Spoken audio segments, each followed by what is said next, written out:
दोस्तों नमस्ते।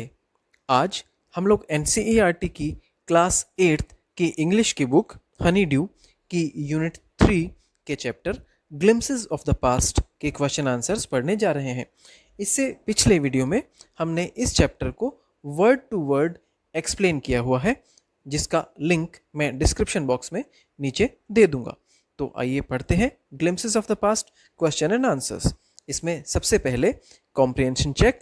इसमें सबसे पहला क्वेश्चन, लुक एट पिक्चर 1, चित्र 1 को देखें and recall the opening lines of the original song in Hindi. और हिंदी में जो मूल गीत है उसकी शुरुआती पंक्तियों को याद करें। हु इज़ द सिंगर, इसके गायक कौन है। Who else do you see in this picture, और इस चित्र में आप और किन्हें देख सकते हैं।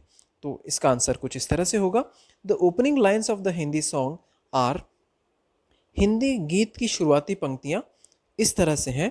ए मेरे वतन के लोगों, तुम खूब लगा लो नारा, ये शुभ दिन है हम सबका, लहरा लो तिरंगा प्यारा, पर मत भूलो सीमा पर, वीरों ने है प्राण गंवाए, कुछ याद उन्हें भी कर लो। आप चाहें तो इसमें शुरुआती 2 लाइन लिख सकते हैं और चाहें तो ये पूरा अंतरा लिख सकते हैं। It was sung by India's famous singer Lata Mangeshkar, यह भारत की प्रसिद्ध गायिका लता मंगेशकर द्वारा गाया गया है। In this picture we are able to see, इस चित्र में हम देख सकते हैं mister Jawaharlal Nehru, Shri Jawaharlal Nehru, mister Lal Bahadur Shastri and missus Indira Gandhi from left respectively along with her. Shri Lal Bahadur Shastri और श्रीमती इंदिरा गांधी को बाएं से क्रमशः उनके साथ। इसके बाद question 2, in picture 2 what do you understand by the companies superior weapons. चित्र 2 में आप कंपनी के बेहतर हथियारों से क्या समझते हैं। इसका उत्तर कुछ इस तरह से है, इन 1865 when the East India Company was expanding its influence in India, 1865 में जब ईस्ट इंडिया कंपनी भारत में अपना प्रभाव बढ़ा रही थी, most of the Indian kings had weapons such as arrows, spears, swords etcetera. ज़्यादातर भारतीय राजाओं के पास तीर कमान, भाले और तलवार जैसे हथियार थे। The East India Company brought a new military culture to India, East India Company Bharat में एक नई सैनिक संस्कृति लेकर आई। One that relied heavily on technology, एक जो तकनीक पर ज़्यादा भरोसा करती थी। रिलाय का थर्ड फॉर्म है rallied. It's army was compose of mainly artillery and infantry, उसकी सेना जो थी वो मुख्यतः आर्टिलरी यानी तोपखाने एंड इन्फेंट्री और पैदल सेना से बनी हुई थी। They had a good quality of guns, cannons and grenades, उनके पास अच्छी गुणवत्ता की बंदूकें, तोपखाने और ग्रेनेड्स यानी हथगोले थे। It also had a good navy, उनके पास एक अच्छी नौसेना भी थी। इसके बाद question 3, who is an artisan, एक शिल्पकार कौन होता है। Why do you think the artisans suffered picture 3, ये क्वेश्चन पिक्चर 3 पर बेस्ड है। आपको क्या लगता है कि आर्टिजन्स या शिल्पकारों को किससे तकलीफ हुई। इसका उत्तर है, an artisan is a skilled craft worker who creates or makes material objects by hand or handmade tools. एक शिल्पकार जो होता है वो स्किल्ड यानी प्रशिक्षित क्राफ्ट वर्कर, शिल्प बनाने वाला, शिल्पकृति बनाने वाला होता है, जो मेक्स मटेरियल ऑब्जेक्ट्स, भौतिक चीज़ें या वस्तुएं बनाता है जैसे खिलौने, औजार इत्यादि, bye hand or handmade tools, हाथ और हाथ के बने औजारों से। British imposed heavy tax on Indian crafts and products, Britishers ने भारतीय सामान और वस्तुओं पर भारी कर लगा दिया। And started promoting their cheap machine made products, और अपने सस्ते मशीन से बने हुए सामान को प्रमोट करने लगे। ड्यू टू कंटिन्यूस लॉसेस, इन लगातार हानियों की वजह से Indian craftsman could not stand before the British and were ruined, जो भारतीय शिल्पकार थे वो टिक नहीं पाए और बर्बाद होने लगे, तबाह होने लगे। इसके बाद question 4, which picture according to you reveals the first sparks of the fire of revolt, कौन सा चित्र आपके अनुसार उजागर करता है विद्रोह की आग की चिंगारियों को, पहली चिंगारी को। इसका उत्तर है, Picture 7, the sparks 1855 to 57 reveals the first sparks of the fire of revolt. चित्र 7 जो है वो विद्रोह की आग की पहली चिंगारी को रिवील करता है, उजागर करता है। इसके बाद working with text, answer the following questions, निम्नलिखित प्रश्नों के उत्तर दीजिए। इसमें सबसे पहला question, do you think the Indian princes were short cited in their approach to the events of 1757? आप क्या सोचते हैं कि भारतीय राजा जो थे वो 1757 की घटनाओं के प्रति अदूरदर्शी थे? इसका उत्तर है yes, we think the Indian princes were short sighted in their approach to the events of 1757। हाँ, हम सोचते हैं कि भारतीय राजा 1757 की घटनाओं के प्रति या उस आधार पर अदूरदर्शी थे। They used to fight among themselves and helped the East India Company in defeating the adversary. वे आपस में लड़ते रहते थे और ईस्ट इंडिया कंपनी को अपने विरोधी या प्रतिद्वंदी को हराने में मदद करते थे। इसके बाद question 2, how did the East India company subdue the Indian princess? जो ईस्ट इंडिया कंपनी थी उसने भारतीय राजाओं को अपने अधीन कैसे किया? इसका उत्तर है taking advantage of the mutual rivalry of the princess, आपसी विरोधी दुश्मनी या प्रतिद्वंदिता का लाभ उठाते हुए, and the on going battles, और उनके बीच चल रही लड़ाइयों से, the East India company easily subdued Indian princess one by one. East India company ने एक एक करके भारतीय राजाओं को अपने अधीन कर लिया। इसके बाद question 3, quote the words used by Ram Mohan Rai to say that every religion teaches the same principles. उन कथनों को, उन शब्दों को उद्धृत कीजिए या लिखें जिससे राजा राम मोहन राय का पता चलता है कि वे कह रहे थे कि सभी धर्म एक ही बात सिखाते हैं, ये एक ही मूल सिद्धांत सिखाते हैं। इसका उत्तर है The words used by Ram Mohan Roy to say that every religion teaches the same principles are following.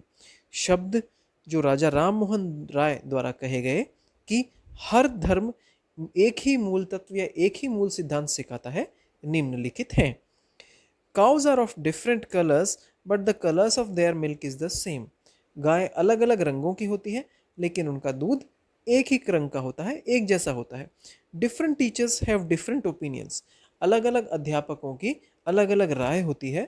But the essence of every religion is the same, लेकिन हर धर्म का एसेंस यानी सारांश या मूल तत्व एक है।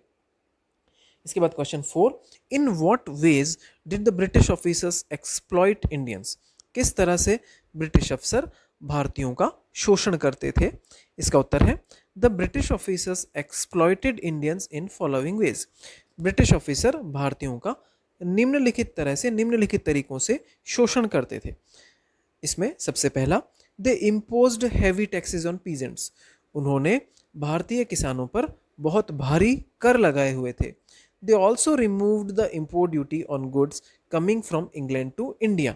उन्होंने इंग्लैंड से भारत जो सामान आ रहा था उससे आयात शुल्क हटा दिया जिससे वह सस्ता हो गया था। Due to which their goods are cheaper in India then the craftsman became unemployed and they had to face starvation.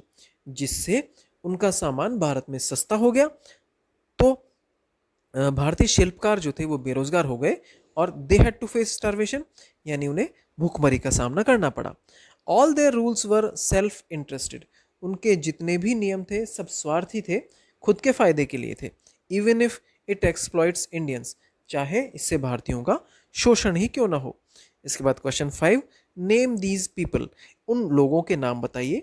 सबसे पहला, the ruler who fought pitched battles against the British and died fighting.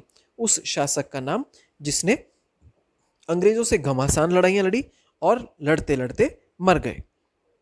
इसका उत्तर है the brave Tipu Sultan is the ruler. बहादुर टीपू सुल्तान ही वह शासक थे who fought pitched battles against the British and died fighting, जो अंग्रेजों से घमासान लड़ाई लड़ते लड़ते मर गए। इसके बाद question 2, the person who wanted to reform the society. व्यक्ति जो समाज में सुधार करना चाहते थे? इसका उत्तर है mister Ram Mohan Roy is the person who wanted to reform the Indian society. Mister Ram Mohan Roy व्यक्ति थे जो भारतीय समाज में सुधार करना चाहते थे। इसके बाद question 3, the person who recommended the introduction of English education in India. व्यक्ति जिन्होंने भारत में अंग्रेजी शिक्षा शुरुआत करने की सिफारिश की। इसका उत्तर है Lord Macaulay recommended the introduction of English education in India. Lord Macaulay ने भारत में अंग्रेजी शिक्षा शुरुआत करने की सिफारिश की। इसके बाद question 4, two popular leaders who led the revolt choices में वेरी। दो प्रसिद्ध नेता जिन्होंने विद्रोह का नेतृत्व किया। चॉइसेस में वेरी, आपकी जो विकल्प हैं वो अलग अलग हो सकते हैं। इसका उत्तर है Bahadur Shah Zafar and Tatya Tope were among the leaders who led the revolt of 1857। Bahadur Shah Zafar और तात्या टोपे उन नेताओं में से थे जिन्होंने 1857 के विद्रोह का, क्रांति का नेतृत्व किया। Question 6, mention the following. निम्नलिखित का उल्लेख कीजिए। इसमें सबसे first, two examples of social practices prevailing then. उस समय जो दो सामाजिक प्रथाएं प्रचलित थी उनके दो उदाहरण। इसका उत्तर है untouchability and child marriage were the two examples of social practices prevailing then. छुआछूत और बाल विवाह उस समय प्रचलित दो सामाजिक कुप्रथाओं के उदाहरण हैं। इसके बाद two oppressive policies of the British. British की दो ऑप्रेसिव पॉलिसीज से मतलब दमनकारी नीतियां। इसका उत्तर है two oppressive policies of the British are following. British की दो दमनकारी नीतियां निम्नलिखित हैं। सबसे first, in 1818 British has passed regulation third. 1818 में अंग्रेजों ने रेगुलेशन थर्ड या नियम थर्ड पारित किया। अंडर इट, जिसमें an Indian could be gelled without trial in a court, जिसमें बिना किसी कोर्ट के मुकदमे के भारतीय को जेल भेजा जा सकता था। इसके बाद दूसरा, due to the fraudulent policies of the British, the goods were being sold cheaply in India, which was ruining the Indian craftsman. fraudulent से मतलब है कपटपूर्ण जो उनकी नीतियां थी। तो ब्रिटिश की जो कपटपूर्ण नीतियां थी उनके कारण उनका सामान भारत में सस्ता बिकने लगा, जिससे भारतीय शिल्पकार बर्बाद हो गए। इसके बाद third, two ways in which common people suffered. दो ऐसे तरीके जिनसे साधारण मनुष्यों या आम आदमियों को तकलीफ हुई। इसका उत्तर है British imposed heavy taxes on farmers. British ने किसानों पर भारी कर लगा दिए। Which forced them to abandon their fields, जिसने उन्हें अपने खेतों को त्यागने या छोड़ने के लिए मजबूर कर दिया। दूसरा, due to fraudulent rules and policies of the East India Company the artisans and other poor people were devastated.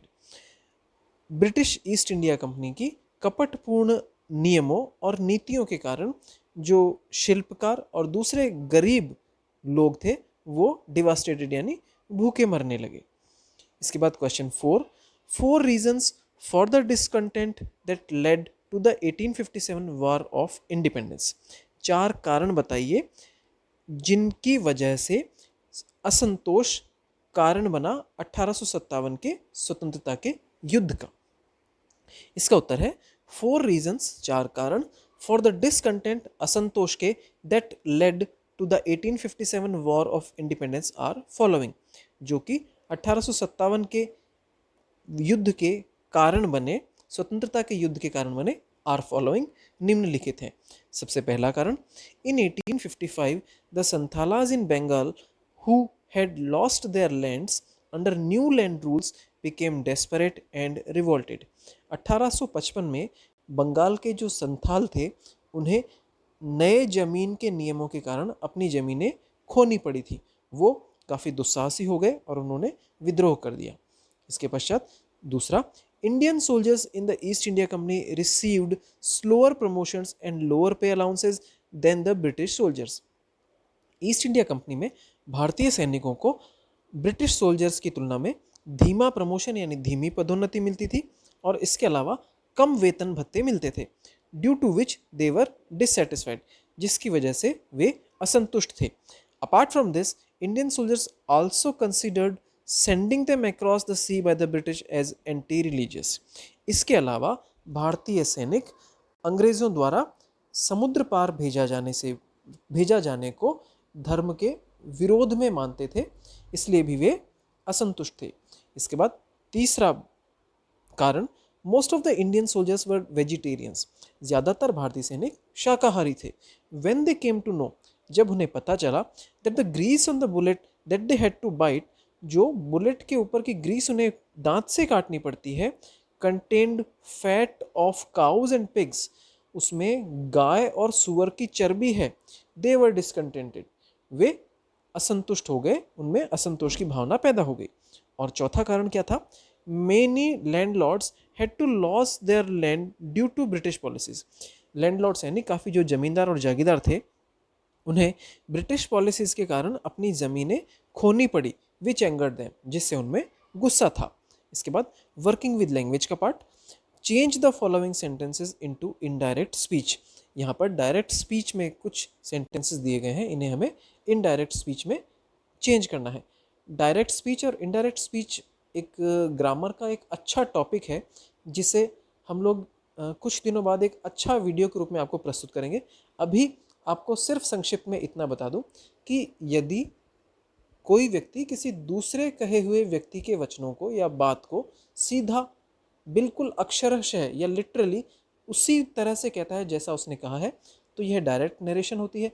और यदि वह किसी दूसरे व्यक्ति द्वारा कही गई बात को अपने शब्दों में कहता है, तो यह इनडायरेक्ट नरेशन होता है। तो यहाँ पर डायरेक्ट स्पीच या डायरेक्ट नरेशन दिया गया है, जिसे हमें इनडायरेक्ट नरेशन या इनडायरेक्ट स्पीच में बदलना है। इसमें first man, we must educate our brothers, पहला आदमी कह रहा है कि हमें अपने भाइयों को ज़रूर से शिक्षित करना चाहिए। दूसरा कह रहा है and try to improve their material conditions, और उनकी भौतिक स्थितियों को इम्प्रूव करना चाहिए, अच्छा करना चाहिए। थर्ड मैन, तीसरा आदमी कह रहा है for that we must convey our grievances to the British parliament, और इसके लिए हमें अपनी जो भी शिकायत है वो ब्रिटिश संसद को देनी चाहिए। अब इन तीनों वाक्यों को हम इनडायरेक्ट स्पीच में बोलेंगे। सबसे पहले, the first man sad that they must educate their brothers, पहला आदमी कह रहा है कि उन्हें अपने भाइयों को शिक्षित जरूर करना चाहिए। इसके बाद दूसरा sentence, the second man added that they should और मस्ट, दे शुड और मस्ट दोनों का यूज़ कर सकते हैं, पर ऊपर मस्ट आया हुआ है तो यहाँ मस्ट मुझे ज़्यादा अच्छा लग रहा है।